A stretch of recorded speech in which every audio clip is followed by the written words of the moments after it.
In this week's Torah portion, we learn about a man named Pinchas, and we can extract a lesson for life that is very applicable to the days that we're living in today. Shalom, my friends. This is Akiva Gersh with Israel in 5, where we give you everything Israel in 5 minutes. Please like and subscribe. And if you have any questions, want to keep the conversation going, please do so below in the comments. Now, in order to understand the story of this week's Torah portion, we have to go back to the end of last week's Torah portion, because that's where the story begins. After we learned that the king Balak hired the evil prophet Bilam to try to curse the Israelite people, but failed to do so 3 separate times, and instead of cursing them, blessed them, his nation tries to defeat and overcome the Israelites through seduction, by bringing their women in front of them and trying to seduce them into defeat. Now, something very particular happened, and one Israelite man fell for the seduction and was doing something very improper in public, even in front of Moses himself. And Pinchas saw this, and he knew that this was not okay, that this was wrong, that someone needed to step in and basically kill him, because that's what the Torah required in that specific situation. But nobody was doing anything, not even Moses. And Pinchas, in a split second, had to make a decision whether or not to be the one to rise up, to take responsibility, and to carry out this act. And he did. He decided to do that. He carried out the act, and he killed this Israelite man who was doing this thing with this woman from the nation of Moab. And as a result, God rewarded him. God said that he has stopped my anger, because what some of the Israelites were doing, not all of them, but what some of them were doing, because they were falling for this seduction, was bad in the eyes of God and was very, very against God's will and, again, the Torah law. And when Pinchas rose up, though nobody else was, not even Moses, nobody asked him, right? He didn't start opening up all the books and checking what was the right thing to do. He just knew in his heart, in his gut, that this was the right thing to do, and he did it, and he carried it out.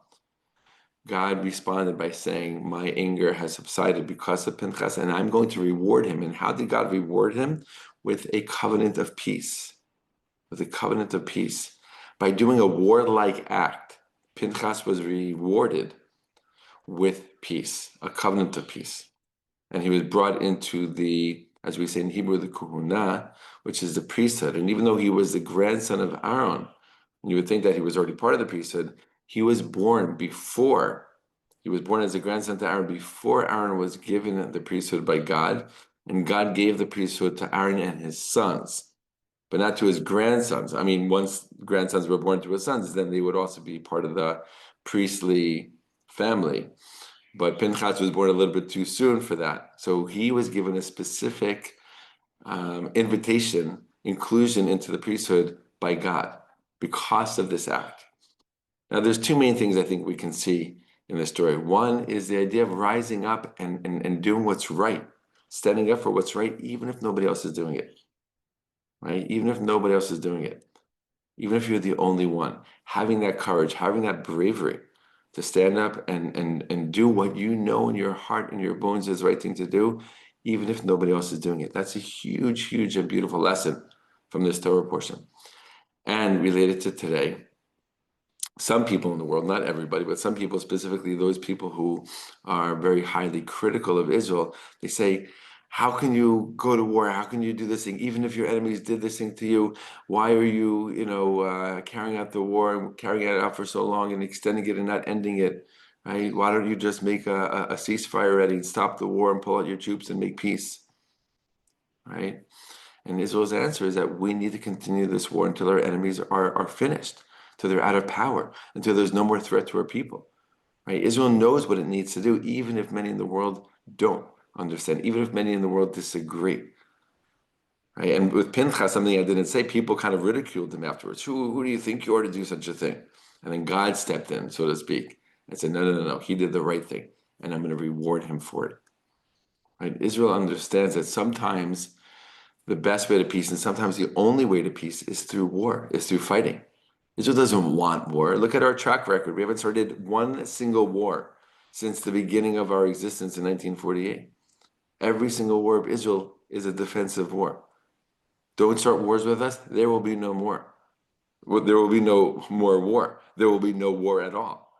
stop fighting us, the war will come to an end. Release the hostages and put down your arms, the war will be over in a second. Right? Israel's main and ideal vision, mission, and goal is peace. It's throughout all of our prayers and throughout all of our texts.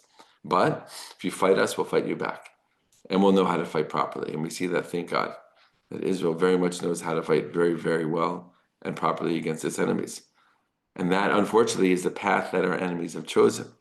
That in order to get to peace, we have to go through war first.